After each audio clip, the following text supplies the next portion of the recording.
내가 대기업에 취직했어도 어떠한 일이 되었든 그걸 내가 그만두게 됐다면 그 인연이 그만둔 인연이었던 거예요. 나에게 달린 일이 아니었어요. 내 인연이 거기까지이기 때문에 인연이 그것을 그만두게 한 거예요. 내 생각, 내가 판단했다고 생각하면 억울하잖아요. 근데 그 직장을 그만두거나 직장을 가지는 일이 내 뜻대로 된다고 그렇게 자기를 대단한 사람으로 생각하면 안 돼요. 내 뜻대로 되는 게 아니에요. 인연이 시켜서 하는 일이에요. 그러니까 지나간 일은 후회할 필요가 없는 거예요. 지나간 일을 후회하느라고 시간을 낭비하는 건 가장 어리석은 거예요. 또 지나간 과거에 대해서 배우고 쌓아 익혔던 온갖 기억과 분별 업식과 이런 것들을 가지고 미래로 투사하거든요. 과거에 이랬던 것 때문에 미래에는 이래야 되겠다 저래야 되겠다라고 막 이렇게 생각한단 말이에요. 그림을 그린단 말이에요. 이런 인생을 살고 싶다고 그림 그려요. 그것도 망상이에요. 그럴 때 두려워요. 미래에 이랬으면 좋겠다. 왜? 과거에 이런 것 실수했거든요. 미래엔 이랬으면 좋겠다. 그렇게 계획 잡아놓으면 그거 그렇게 안 될 때 괴로워요. 과거를 미래로 투사할 때 괴로워요. 즉 과거에 얽매이거나 미래에 얽매이는 생각 속에 사로잡혀서 살 때 괴롭습니다. 삶은 두렵고 있는 이대로의 진한 삶을 살 수가 없게 돼요. 있는 이들의 진짜 삶은 어디 있을까요? 여러분, 과거나 미래는 전부 다 생각이거든요. 생각에 끌려다니는 거, 분별에 끌려다니는 것은 전부 다 진짜배기 삶을, 순도 100% 진짜 삶을 버리고 생각 속이라는 망상 속에서 허우적거리며 사는 거예요. 근데 우리는 거의 99%그 생각과 분별 망상, 과거와 미래라는 허망한 허상 속에서 허우적거리며 평생을 허비하고 살아요. 매일매일 현실이 어때요? 현실이 좋거나 나쁘거든요. 근데 그렇지 않아요. 눈앞의 현실은 좋을 수도 없고 나쁠 수도 없어요. 눈앞의 현실에 대한 나의 과거로부터 온 온갖 업식을 가지고 투사한 재해석된 생각, 그게 현실에 대한 재해석인 거예요. 그러니까 여러분들이 현실에 대해서 자기 식대로, 자기 분별 업식대로 해석한 그것만 괴로울 수 있고 그것만 행복할 수 있어요. 그 생각, 판단, 분별을 내려놓고 그냥 생생한 있는 그대로의 삶을 마주하면 이 눈앞의 현실은 좋을 것도 없고 나쁠 것도 없어요. 그냥 이렇게 살아있을 뿐이에요. 느낌, 판단, 분별 없이 그냥 살아있어요. 그냥 이렇게 비춰질 뿐이에요. 이렇게 드러날 뿐이에요. 인연 따라 생겨나고 사라지고 생겨나고 사라지는 모든 것들을 그냥 이렇게 비추고 있을 뿐이에요. 생겨나고 사라지는 것이 의미를 지니지 않아요. 생겨나고 사라지는 것은 그냥 인연이 화합했다가 흩어지고 화합했다가 흩어지는 것밖에 없어요. 이 세상은 그저 인과 연이 화합해서 모였다가 흩어질 뿐인데 그 인연은 있는 그대로예요. 좋거나 나쁜 게 아니에요. 어떻게 해야 의미 있는 인생, 삶이 가치 있는 인생을 살 수 있을까요? 이렇게 살면 돼요. 지금 살고 있는 이대로 살면 돼요. 분별 따라가지 않고. 생각, 판단, 분별만 몰아가지 않으면 지금 드러난 이게 전부예요. 분별하지 않으면 드러난 이것이 전부예요. 이 이면에 다른 이면이 있지 않아요. 드러난 이것이 전부예요. 드러난 이 모양이, 이 상이 그대로 본체고, 이 작용이 그대로 본체고. 다르지 않아요. 그 삶이라는 것은, 현실이라는 것은 완전하게 구족되어 있어요. 현실이 곧 진실이에요. 진실이 구현되어 있는, 현현되어 있는 것이 현실이에요. 그래서 현실이잖아요. 현실. 현현되어 있어요. 진실이. 생각, 판단, 분별 따라가지 않는다면. 그러니 생각을 믿지 말고 눈앞의 삶으로 돌아오는 거예요. 현실로 돌아오는 거예요. 현실은 과거나 미래가 없어요. 여러분, 태어나서 생각을 따라가지 않을 때 한 번도 과거나 미래를 가본 적도 없고 살아본 적도 없어요. 여러분, 직접 자기 경험으로 과거를 1분 1초라도 살아본 적 있나요? 미래를 단 한순간이라도 가본 적이 있나요? 그거는 생각일 뿐이잖아요. 과거도 생각, 미래도 생각. 한 번도 경험해보지 않았어요. 그럼에도 불구하고 우리는 평생 동안 눈앞의 현실을 과거로 투사해서 경험하고 과거에서 만들어진 온갖 분별 의식을 가지고 현실을 다 재해석해서 이걸 경험하잖아요. 자기에게서 재해석된 현실을 살고 있잖아요. 눈앞에 이 평등한 진실이 언제나 구현되어 있는 거예요. 여기는 아무런 분별이 없습니다. 내가 할 수 있는 뭐가 없어요. 여기 내가 하는 게 아니에요. 인연이 알아서 모이고 흩어지는 거예요. 근데 내버려두면 돼요. 어떻게 모이든 어떻게 흩어지든 인연 따라 모일 건 모이고 흩어질 건 흩어질 것이고, 스님 그래도 나쁜 건 하지 말고 좋은 건 해야 되지 않아요? 현실에서는 모양의 세계에선 그러고 살면 되죠. 좋은 건 하고 나쁜 건 안 하고 살면 돼요. 근데 부처님이 보세요. 나쁜 것도 안 좋은 것도 좋게 바꾸려고 서너 번 노력을 하다가도 안 되는 거는 내버려 뒀어요. 그 말은 뭐예요? 현실을 바꾸려면 충분히 바꿔도 좋다. 그런데 그럼에도 불구하고 안 바뀌는 것들이 있다. 그건 내버려 둬라. 왜 내버려 둬야 될까요? 내 의지로 되는 게 아닌 거예요. 인연이 시키는 일이기 때문에 그래요. 그러니까 이게 응무소주 이생기심인 거예요. 머무는 법 없이 마음을 내는 거죠. 마음 내지 말라는 게 아니죠. 마음 다 내고 사는데 아무리 마음을 내도 안 되는 게 있잖아요. 그건 인연이 그렇게 펼쳐내기 때문에 그러니까 그건 내가 아무리 해도 안 바뀌는 거는 내가 어떻게 하지 못하는 일이 많단 말이에요. 이게 진정한 본래 면목이고 이게 전부예요. 내가 보고 듣고 느끼고 아는 일체 삼라만상 모든 걸 전부 다 이대로 그대로 법을 드러내고 있어요. 이게 법 그 자체예요. 이 종소리를 얘기를 아니에요. 이 지금 보이고 들리는 모든 것이 전부 다 법밖에 없어요. 이걸 생각으로 따라가면 5만 가지 마음법이 나뉘어지고 그걸 생각으로 취사간택하면 삶이 버거워지겠지만 그 모든 걸 문득 쉬어버리면 삶은 언제나 있는 이대로였어요. 언제나 진실은 현현되어 있었고 구족되어 있었고 삶은 언제나 아무 문제가 없어요. 그러니 자기 생각으로 어떤 걸 만들어내서 이렇게 돼야 돼 저렇게 돼야 돼 하는 걸 만들어내니까 그때부터 괴로워지는 것뿐이죠. 그 스스로 만들어내지 않으면 본래 괴로울 게 없어요. 진짜 명상은 그냥 모든 생각을 지금 문득 내려놓고 지금 여기서 무슨 일이 일어나는지를 그냥 내가 아닌 거예요. 사람이 아닌 거예요. 내가 그냥 거울이 된 것처럼 마치 거울이 된 것처럼 거울은 비추는 모든 걸 그냥 이렇게 비추고 있잖아요. 판단하지 않잖아요.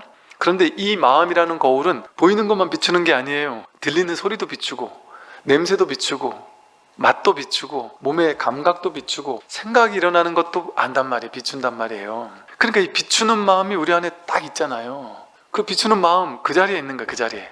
그러려면은 생각을 탁 내려놔야 돼요. 야, 잠시만 잠깐 생각 너 조금 이따가 와라 하고 잠깐 생각을 내려놓고 지금 여기에서 그냥 여기 일어나는 것을 그냥 이렇게 알아차리는 거예요. 그 비추는 거예요. 그게 보고 있는 거예요. 그러면 가장 먼저 가장 생생하게 가장 빠르게 생각이 딱 끊어지자마자 가장 빠르게 비춰지는 게 뭐겠어요? 호흡이 들어오고 나가는 게 그냥 이렇게 보인단 말이에요. 저절로. 그죠? 애쓰지 않아도 그냥 아무것도 안 하고 가만히 있는데 움직이고 있단 말이에요. 얘 호흡은 계속 움직이고 있어요. 또 지하철 타고서 이렇게 막 스마트폰 보다가 뭐 이래저래 생각하다가 가고 있다가 문득 내가 잠시 1분 명상 좀 해야지 하고 스마트폰 탁 내려놓고 잠시 눈을 감고 이러고 있으면 온갖 소음들이 들려요. 여러분 나 명상하는데 좀 조용히 좀 해.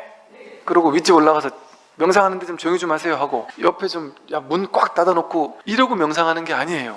이게 소리가 아무 소리도 안 들리고 조용하면 명상하기 별로 안 좋은 여건이에요. 온갖 소리가 들리는 게 명상하기 제일 좋은 여건이죠. 왜? 생생하게 그 소리가 이렇게 살아있잖아요. 그 소리를 통해서 내가 이 소리를 그냥 생생하게 비춰지는 이 비추는 마음이 이렇게 생생하게 보이잖아요. 그리고 오히려 소리가 안 들릴 때 명상하기가 좀 쉽지가 않아요. 초심자들한테는. 그러니까 막 층간소음 들릴 때가 생생하게 살아있을 때거든요. 층간소음이 꿍꿍 할 때마다 이게 얼마나 이렇게 막 그냥 온몸으로 이렇게 느껴지잖아요. 그 자리에 있는 게 명상이에요. 그전에는 막 그거를 생각으로 해석해가지고 저놈을 내가 죽여 말어 뭐 온갖 생각을 하다가 이제는 그냥 그 소리를 그냥 비추는 자리에서 그냥 있어주는 거예요. 그러니까 그거 하나가 돼버리는 거예요. 그냥 거기 있는 거예요. 그냥 생각으로 해석하지 않은 채. 그게 명상이거든요. 그러면 바로 그냥 뭐 어떤 소리든 그냥 그 소리가 그냥 들릴 뿐이에요. 그냥 저 해보세요. 직접 해봐야 돼요. 직접 해봐야 돼요. 그러면 그냥 그 뿐이에요. 들릴 땐 들릴 뿐이에요. 이 들리는 게 따로 내가 따로 있는 것 같은 느낌이 안 들어요. 생각을 하지 않을 때는. 나다 너다라는 생각이 없을 때 그냥 이거 뿐이에요. 내가 따로 있고 들리는 소리가 따로 있는 게 아니라 듣는 내가 따로 있고 들리는 소리가 따로 있는 게 아니고 그냥 명백하게 이것뿐이란 말이에요. 그것뿐의 자리에 있는 거예요. 이것뿐의 자리에. 어떤 생각이 일어나면 그 생각을 비추는 그 목격자가 있잖아요. 생각 일어났네 하고 아는 놈이 있잖아요. 거기 그 자리, 이 자리가 뭐 왔다 갔다 해요. 언제나 여기잖아요. 생각 있을 때 있는 줄 알고 없을 때 없는 줄 알고, 소리가 들릴 때 들리는 줄 알고 안 들릴 때 안 들리는 줄 아는 이 마음은 위치가 어딘지는 모르겠지만 모든 위치에서 나는 모든 소리를 다 알고 있잖아요. 다 비추고 있잖아요. 그 위치를 알 수 없어요. 이 마음에 있는 어디 있는지를. 얼마나 크긴지도 알 수 없어요. 그러나 이 마음을 이렇게 명백하게 우리는 확인할 수 있다. 매 순간 확인할 수 있죠. 그래서 우리의 일상의 마음에서는 생각 따라가고, 들리는 소리의 내용 따라가고, 보이는 모양 따라가고, 생각의 내용물 따라가고, 항상 색상행 미축법이라는 경계를 쫓아가는 거에만 관심이 있었잖아요. 이건 좋다 나쁘다, 좋은 건 더 갖고 싶다, 싫은 건 버리고 싶다, 이런 취사간택심, 분별심, 그 대상을 이렇게 해석하고 판단하고 분별하는 거에만 관심이 있었는데, 회광반조해서 그걸 판단하고 해석하고 분별하기 이전에 그 모든 걸 비추는 이 자리는 똑같잖아요. 늘 있는 마음이잖아요. 차별이 없잖아요. 이 마음은 여러분에게 있는 이 마음과 저에게 있는 이 마음과 부처님에게 있는 이 마음이 다르지 않잖아요. 늘 한결같은, 늘 있는, 소리가 있을 때도 비추지만 없을 때도 비추잖아요. 조용하네 하고 알잖아요. 조용하네 하고 알거든요. 생각이 있네 하고 알고, 생각이 없네 하고 알아요. 생각이 끊어졌어 하고 안단 말이에요. 그 마음은 늘 있잖아요. 한결같이. 그 자리에 점점 익숙해지는 공부거든요. 이 공부가. 그 낯선 것을 자꾸 익숙하게 이 자리에서 이제는 삶을 살아보는 거예요. 볼 때도 늘 이 자리를 놓치지 않고 보는 내용만 쫓아가서 막 해석 분별하는 것만 하는 것이 아니라, 일상에서도 우리는 항상 분별만 하잖아요. 습관적으로. 우리가 어르신들 이렇게 TV 보실 때 보면 가만히 앉아 TV 안 보죠. TV 보면서 내 입으로 중계방송을 하면서 TV를 보잖아요. 저 사람 너무했어 하면서 막 사람이 저럴 수가 있느냐 하고 막 토론을 해가면서 진짜 나쁜 놈이라 그러면서 뭐 온갖 입으로 중계방송을 하면서 드라마 한 편도 본단 말이에요. 근데 그냥 보질 않아요. 뭐 판단 없이 그냥 보질 않는단 말이에요. 이게 자동 반사적으로 저절로 일어난단 말이죠. 그래서 이 자리에 좀 우리가 좀 익숙해지는 시간을 보내는 거, 그게 이제 공부입니다. 분별을 내려놓는 게 악법을 하지 않도록 하는 거고, 선법을 증장시킨다? 분별하지 않는 게 선법을 증장시키는 거예요. 그러니까 선법을 증장시키고 악법을 증장시키지 않도록 하는 게 정진바라밀이죠. 그러니까 정진바라밀이 착한 일 많이 하고 나쁜 일 하지 않는 게 정진바라밀이겠어요? 불교가 그렇게 막 착한 일 많이 해라, 나쁜 일 하지 마라 이런 얘기하는 종교가 아니잖아요. 선악이 둘이 아니다는 얘기를 하는 종교인데, 선법이라는 거는 알아차림이에요. 즉, 왜 알아차림이 사띠겠어요? 선법이겠어요? 분별망상에 올라올 때 분별망상을 알아차리는 거, 그걸 선법이라고 해요. 그러니까 선근공덕을 쌓는다는 건 분별이 올라왔을 때 분별이 올라왔다는 걸 잘 관찰하는 거예요. 알아차리고 그 끌려가지 않는 연습, 그게 선법을 증정하는 거예요. 부처님께서 가장 큰 보시는 어떤 보시라 했냐면 무해시, 사람들에게 두려움을 없애주는 보시, 법보시나 재물보시보다 더 큰 게 무해시라 했단 말이에요. 거꾸로 말하면 사람을 두렵게 만드는 게 제일 큰 죄라는 거 아니에요? 진리는 왜 무해시가 좋은 보시일까요? 본래는 두려워할 것이 없기 때문에 그렇습니다. 두려워할 게 있어라고 있는 것처럼 얘기하는 사람은 거짓을 말하는 사람이에요. 이 세상에는 본래 두려워할 것이 하나도 없어요. 본래 두려워할 것이 하나도 없는 것이 진실의 모습이에요. 내가 있는 사람만 두렵거든요. 내가 있다라는 망상에 사로잡힌 사람만 내가 죽으면 안 되고, 내가 잘 살아야 되고, 내가 어떻게 해야 되는 내가 있으니까 두렵단 말이에요. 내 생각이 있으니까 두렵단 말이에요. 그 생각을 믿으니까 두렵단 말이에요. 그러니까 진리로 깨어나면 두려움이 사라져요. 진리로 깨어나면 우리가 이제 누구나 그런 게 있잖아요. 살다 보면 누구나 근원적으로 막연한 두려움이 있어요. 모든 사람이. 미래가 막연히 두려워요. 내가 잘못되면 어쩌지? 병나면 어쩌지? 집안에 우환이 생기면 어쩌지? 내가 죽으면 어쩌지? 다음 생에 지옥 가면 어쩌지? 온갖 두려움, 막연한 두려움이 있단 말이에요. 그게 생각이 만든 두려움이에요. 생각이 만든 두려움. 분별심이 있을 땐 두려움이 있을 수밖에 없어요. 이 몸과 마음이 나라는 허망한 망상이 있을 때는 반드시 두려움이 있을 수밖에 없어요. 근데 진리로 깨어난다는 것은 뭐랄까, 이제 가장 큰 효과랄까요? 그런 게 두려움, 이런 게 이게 사라지는 거예요. 그러나 그 근원에서 있잖아요. 근원에서. 그러니까 겉에 드러난 이런저런 울고 웃는 게 없는 게 아니에요. 부처님 일대기 보세요. 겉에 드러난 인연 따라 일어나는 좋고 나쁜 일이 없었습니까? 부처님도 있었단 말이에요. 석가적 멸망할 때 너무 가슴 아파했고, 상수 제자들이 먼저 죽을 때 가슴 아파했고, 외로워했고, 다 했단 말이에요. 근데 부처님 외로움이 있겠어요? 외롭다고 했어요. 사례불과 목건열이 먼저 죽었을 때 이 승가가 텅 빈 것 같구나, 텅 빈 것 같은 공허감을 느낀단 말이에요, 부처님이. 그런데 절묘해요. 이 승가가 텅 빈 것 같이 외롭구나. 그런데 더 신기한 것은 이렇게 외로운데 외롭지 않구나. 이렇게 외로운데 이 근원에는 전혀 외롭지 않은 그것이 딱 버티고 있단 말이에요. 그 뿌리에서는 그것이 생긴다니까요. 그러니까 삶에서 자신만만함 내지는 그 두려움 없음이라는 게 여러분, 야, 정말 인생에서, 내 인생에서, 와, 내가 두려움이 없어진다고? 죽음이 두렵지 않고 미래가 두렵지 않을 수 있다고? 얼마나 놀라운 인생 아닙니까? 놀랍지 않나요? 그게 부처님 가르침이거든요. 이게 이 마음 공부예요. 그 두려움이 사라져요. 그러니까 그 두려움 없음을 보시하는 게 지혜를 보시한다는 소리거든요. 그러니까 그 최상에 보신 거예요, 그게. 중생은 왜 중생이냐? 중생은 반드시 두려우니까. 어떤 생각도 옳거나 그런 건 아니에요. 집착만 없으면 돼요. 집착만 없으면 뭐도 된다니까요. 그건 저는 맞다 틀리다는 얘기 안 한단 말이에요. 본인이 지금 그것 때문에 괴로우냐 안 괴로우냐, 그게 중요한 문제 아니겠어요? 그것 때문에 내 마음이 괴로우냐 안 괴로우냐, 이 문제 해결해야 되는 거 아니겠어요? 잘하고 잘못하고를 내가 분별해서 내가 그걸로 해서 과도하게 집착하면 그것 때문에 내가 막 도저히 못 살 것처럼 괴로워져요. 근데 모든 사람 다 그렇습니까? 모든 사람이 다 그렇진 않아요.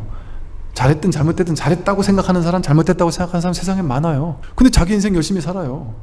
근데 그 중에 일각에는 그 생각에 너무 과도하게 집착하면 그걸로 해서 내가 너무 괴로워 죽겠는 사람이 있단 말이에요. 자기 생각 때문에 하루하루 사는 게 막 너무 화가 나서 분노해서 죽겠는 사람을 믿더라니까요. 이 세상의 모든 문제는 저 바깥의 문제가 아니에요. 자기 마음의 문제예요. 자기 문제예요, 100%. 그렇다고 해서 이 말이 그러면 바깥의 세상의 문제를 바꾸기 위해서 노력하지 말란 얘기가 아닙니다. 절대 아닙니다. 그래서 이게 중도라는 게 쉬우면서 어려운 거예요. 집착하지 말고 그걸 하라는 거예요, 최선을 다해서. 아니, 내가 욕은 잔뜩 하면서 내가 행동은 안 하면서 욕만 자꾸 하면 세상이 바뀌겠습니까? 그걸 바꾸기 위해서 내가 어떻게 하면 지혜로운 마음으로 저들을 바꿀 수 있을까? 최선을 다해 노력하란 말이에요. 좋은 안건도 제안하고 이렇게 좀 바뀌었으면 좋겠다고 얘기를 할 수 있는 건 하고, 할 수 없는 건 못하는 거죠. 어쩔 수 있어요? 할 수 없는 건 못하는 거예요. 내가 하는데도 듣지 않는다면 못하는 거 어쩔 수 없는 거예요. 그냥 거기에 대해서는 포기할 마음 가지고 최선을 다해서 내가 후원을 하든지 뭘 하든지 아니면 뭐 비난을 하든지 최선을 다해서 하란 말이죠.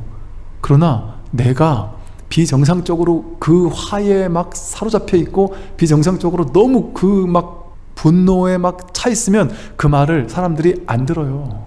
왜 안 들을까요? 저 사람은 극단이야 생각해서 안 들어요. 근데 이 사람이 극단이 아니야 하면서 비판하잖아요? 그럼 듣는다니까요. 멀쩡한 사람들 말은 듣잖아요. 근데 우리는 좌든 우든 극단인 사람들 말은 안 듣게 되잖아요. 그렇지 않습니까? 그러니까 과도하게 집착하면 세상을 못 바꾼다니까요. 집착이 없는 사람이 세상을 바꿀 수 있어요. 그리고 집착 없이 세상을 바꿔요. 그러니까 행동합니다. 반드시 안 되면 절대 안 되라는 생각으로 행동하지 않아요. 될 수도 있고 안 될 수도 있어. 그러나 나는 내가 할 수 있는 최선을 다해서 행동할 거야. 왜? 그게 옳은 거니까. 근데 그 옳다는데 과도하게 집착도 안 해요. 옳을 수도 있고 틀릴 수도 있지만 지금 내 의식에서는 옳다고 느껴. 그럼 난 행동할 거야 하고 행동하는 겁니다. 그게 지혜 있게 행동하는 거예요. 그러면 나도 죽이지 않고 남도 죽이지 않아요. 너무 과도하게 집착하면 내가 먼저 죽는다니까요. 세상이 안 바뀐다고 세상 욕하다가 내가 먼저 죽는다니까요. 그래서 이 말이 나온 거예요. 세상 문제가 아니라 사실은 내 문제다.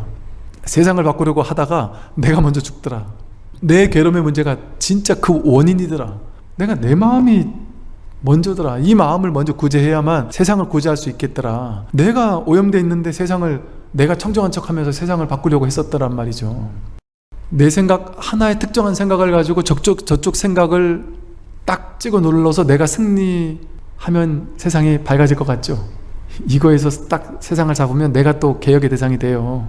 세상이 그렇게 변화 발전해 왔잖아요. 근원에서는 그게 다 망상이에요. 그 망상한 걸 하지 말라는 게 아니라 그 망상을 가지고 세상을 사는 거예요. 그 생각을 가지고 세상을 사는 거예요. 그러니까 그걸 하지 말라는 게 아니라 집착 없이 하면 된다. 그게 머무는 법 없이 마음을 낸다. 하되 한박 없이 한다. 그게 바로 무위법이거든요. 노자가 말한 무위자연이고 금강경에서 말하는 응무소주 이생기신, 머무는 법 없이 마음을 내는 거예요. 자기 마음이 구제가 되면, 자기 마음에 있는 자기 중생이 구제가 되면 이 세상 전체가 구제됩니다. 자기 문제, 진짜 문제가 뭔지를 스스로 보십시오. 스스로 봐서 아직 내가 늙고 병들고 죽는 문제가 진짜 심각한 문제가 아니라고 여긴다면 막 그것도 괜찮다. 그건 아직 때가 아닌 거니까 그때는 그럼 열심히 삶을 살고, 그러면서 그냥 틈나는 대로 법문이라도 좀 들어보세요. 아직 시절 인연이 안 왔으니까 그거 어떡하겠어요. 억지로 떠먹인다고 안 되거든요. 법문을 듣는 사람에게는 자꾸 그런 얘기를 하는 거예요. 듣는 사람은 어쨌든 준비가 조금이라도 돼 있는 사람이니까, 이 1시간 반이나 되는 이 재미없는 법문을 왜 듣고 앉아있겠어요. 이 지루한 얘기를. TV 프로도 1시간 반 듣는 거 힘들거든요. 재밌는 것도. 발심이 돼 있지 않으면 쉽지 않아요. 어떤 분들은 뭐 산에 다니면서 막 하루에 7시간, 8시간을 듣는다 그러세요. 몸이 엄청 아프고 정신도 피폐해지고 이랬었는데, 어느 날 갑자기 법문을, 여기 뭐가 있구나 싶어가지고 법문을 듣기 시작했는데, 집에서 가만히 앉아 들으니까 자꾸 집중이 안 하게 되더래요. 자꾸 뭐 TV를 켜든 딴 걸 하든 딴짓을 하든, 조금 듣다가 한 10분 듣다가 뭐 딴 거 하고, 10분 듣다가 뭐 스마트폰 보고, 10분 듣다가 뭐 하고, 자꾸 집중이 안 되더라는 거예요. 그런데 법문을 지속적으로 오래 들을 수 있는 방법이 없을까? 아무리 생각해도 제일 좋은 방법은 주말에 아침에 그냥 이어폰 딱 끼고 산으로 올라가는 거더라는 거예요. 그러면 어쨌든 갔다가 오는데 5시간은 걸리니까, 3시간, 4시간, 5시간 걸리니까 어쩔 수 없이 5시간은 법문을 듣게 되더라는 거예요. 그러니까 남들 2시간 가는 거리를 처음엔 자기는 힘들어서 4시간이 걸렸다는 거죠. 근데 그러고 나니까 온전히 사람들 없는 조용한 산에서 온전히 법문만 들을 수 있더라. 그리고 이거는 산에 어쨌든 올라가는 동안 내려갈 때까지는 딴 거 할 게 없으니까 그냥 온전히 집중이 되더라. 그 운전할 때라든지 이럴 때 온전히 이 법문과 함께 있을 수 있는 좋은 시간이거든요. 그런데 이분이 그렇게 법문을 듣고 나니까, 스님 저는 막 안 깨달아도 됐습니다 이제 그러는 거예요. 그래서 왜요? 그랬더니 아니 나도 모르게 매일같이 하루에 2-3시간 서너 시간씩은 막 산에 다니면서 걸었더니 이 고질적인 질병들이 다 사라지고 정신적으로 막 힘든 것들도 대부분이 해결이 저절로 그냥 되던데요. 몸이 건강해지면 자연과 또 우리가 콘크리트 안에만 있다가 자연 속에 들어가 있게 되면요, 나도 모르게 자연을 닮게 돼요. 또 나도 모르게 유유상종으로 그 뭔가 모르게 이렇게 공명하게 되고 파동을 치게 돼요. 그러면서 또 법문을 들으면서 다니니까 몸도 건강해지고 법문도 듣고 완전히 일석이조, 삼조, 사조가 된다니까요. 이 법문을 듣는 걸 통해 견성할 수 있는 거예요. 이거밖에 방법이 없어요. 부처님께서 뭐 하셨어요? 평생? 부처님 아함경 니까야 그 어마어마한 경전을 다 읽어보세요. 대부분 뭐 하고 계셨나? 하루 일과가 대부분 뭐 하고 계셨습니까? 그냥 계시거나 탁발 나가거나 법문하거나, 그밖에 없었어요. 부처님은 그 인도 그 넓은 땅을 끊임없이 왜 걸었을까요? 딱 하나, 법문하러 다닌 거예요. 법문하러 다니셨잖아요. 부처님은 그 제자들 법문에서 깨닫게 했어요. 다 법문에서 깨닫게 했어요. 법문 듣고 깨달았어요, 제자들이. 이거는 지금 아함경 니까에 그대로 나오잖아요. 제자가 탁발을 갔다 와서 제자가 이런 질문을 했다. 거기 부처님은 이런 법문을 하셨고, 이 법문 끝에 몇 명의 수행자가 아라한과를 증득했다, 아나한과를 증득했다. 그게 정형구거든요. 부처님이 그거 하신 거예요. 법문하신 거예요. 제자들은 그 법문 듣고 깨달았던 거예요. 이렇게 설해주는, 이렇게 진정한 중도를 설하고 있는 그런 법문에 계속 귀 기울여 듣게 되면 언하의 불도를 이루게 됩니다. 언하의 불도를 이루게 됩니다. 그래서 항상 수행을 잊지 않게 되니, 그때부터 이제 언하의 불도를 이루게 되면 그때부터 이제 항상 수행을 잊지 않게 돼요. 그게 수행이에요. 그게 견도, 수도, 무학도라 그러잖아요. 견도 먼저 보고 나야, 자기 성품을 확인하고 나야 그 다음에 수행을 시작하는 거예요. 근데 우리는 거꾸로 수행 열심히 해서 깨닫는다 그러잖아요. 수행 열심히 해서 깨닫는 게 아니에요. 모르는 채 그냥 법문에 귀 기울이다가 깨닫는 거예요. 먼저 깨닫는 거예요. 선호후수, 먼저 깨닫고 그 다음에 닦는다 이러는 거예요. 먼저 깨닫고 나야 그 다음에 윗바사나, 이게 저절로 되는 거예요. 그냥 윗바사나는 저절로 되는 공부, 저절로 되는 수행이에요.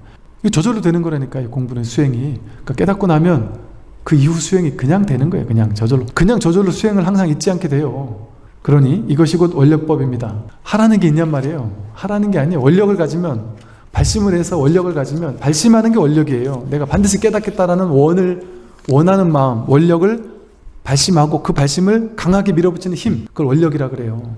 이 공부는 원력법이에요. 원력법. 원력을 가지고 하는 공부입니다.